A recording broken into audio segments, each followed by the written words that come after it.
हमारे चैनल को शेयर करें, कमेंट करें, सब्सक्राइब करें।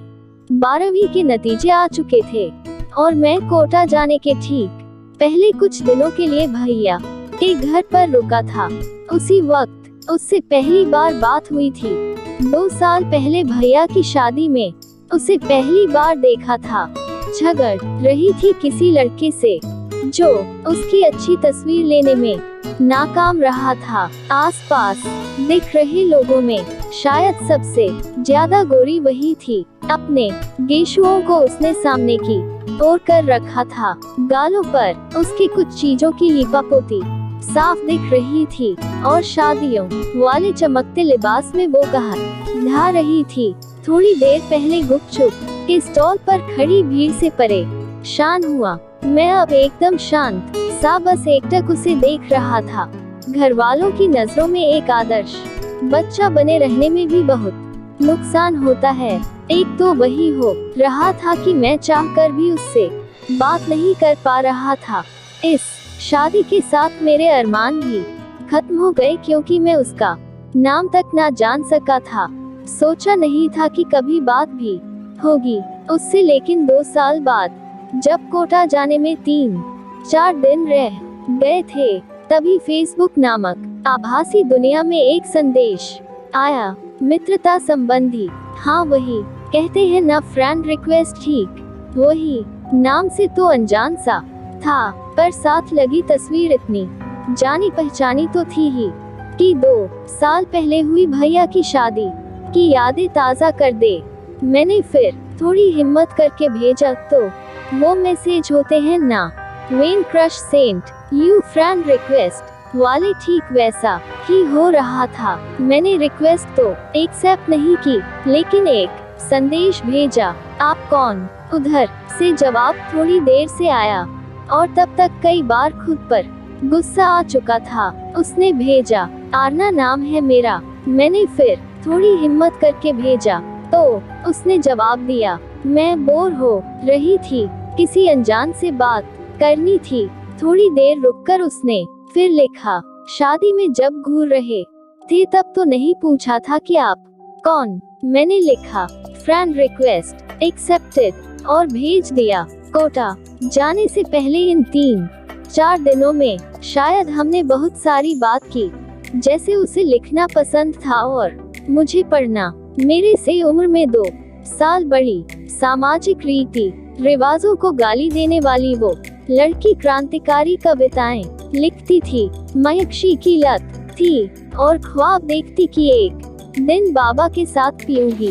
उसके पूछने पर मैंने बताया था कि कभी नुक्कड़ नाटक किया करता था। समाज में दिलचस्पी है, लेकिन चाह डॉक्टर बनने की है और किसी भी प्रकार के नशे से परहेज है।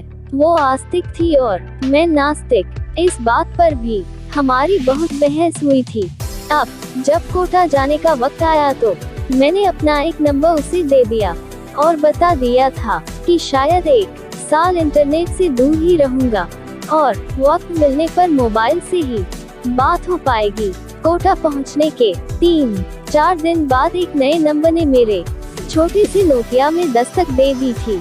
अब तक जो बातें पढ़नी पड़ती थी वो अब सुनाई देने लगी थी। क्लास के खत्म होते ही खाने जाना और फिर मेरा 1 घंटा रोज का उसके लिए था।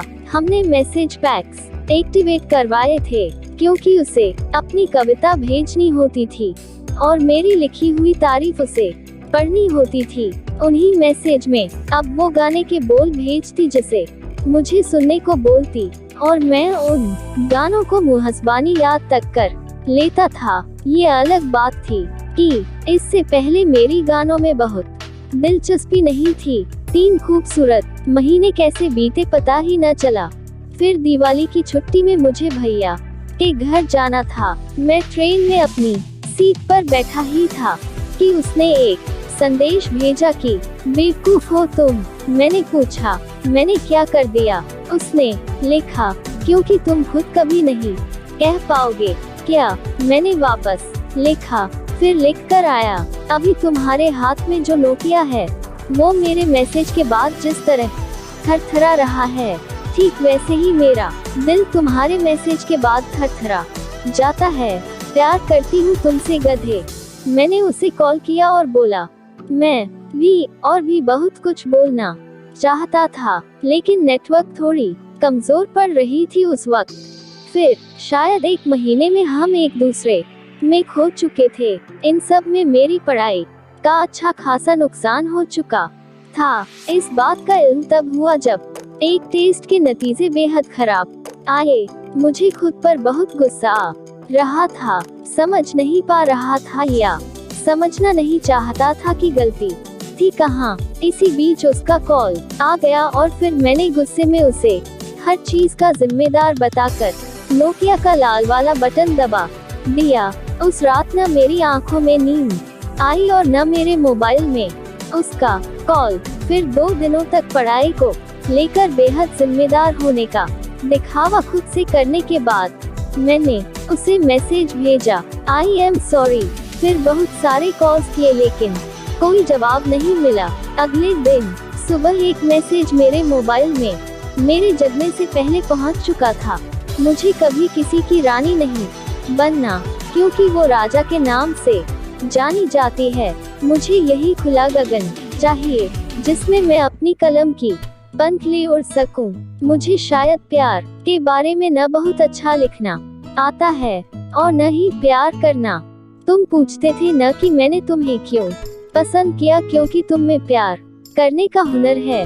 तुम्हें अच्छा लिखना नहीं आता है, फिर भी मेरी तारीफ में लिखे तुम्हारे हर्फ मुझे सोचने पर मजबूर कर देते हैं और तुम्हारे हर हर्फ से मुझे प्यार हो जाता है। तुमसे बात करते वक्त मैं आजाद महसूस कर रही होती हूँ। तुमने मेरे जीवन के अब तक के सबसे खूबसूरत क्षण दिए हैं। काश कि तुमसे मिलके तुम्हारा धन्यवाद कर पाती, लेकिन इन सब में मैं इतनी खो गई कि तुम्हारे सपने का सोच नहीं पाए। माफ कर देना अगर कर सको तो। अगर वापस रिप्लाई नहीं करोगे तो मुझे लगेगा कि तुमने मुझे माफ किया। अलविदा। 7 में इस बार उसने एक आखिरी बार किसी गाने के बोल भेजे थे। तारुफ रोग बन जाए तो उसको भूलना बेहतर, ताल्लुक बोझ बन जाए तो उसको तोड़ना अच्छा। वो अफसाना जिसे अंजाम तक लाना न हो मुमकिन, उसे एक खूबसूरत मोड़ देकर छोड़ना अच्छा। चलो एक बार फिर से अजनबी बन जाएं हम दोनों।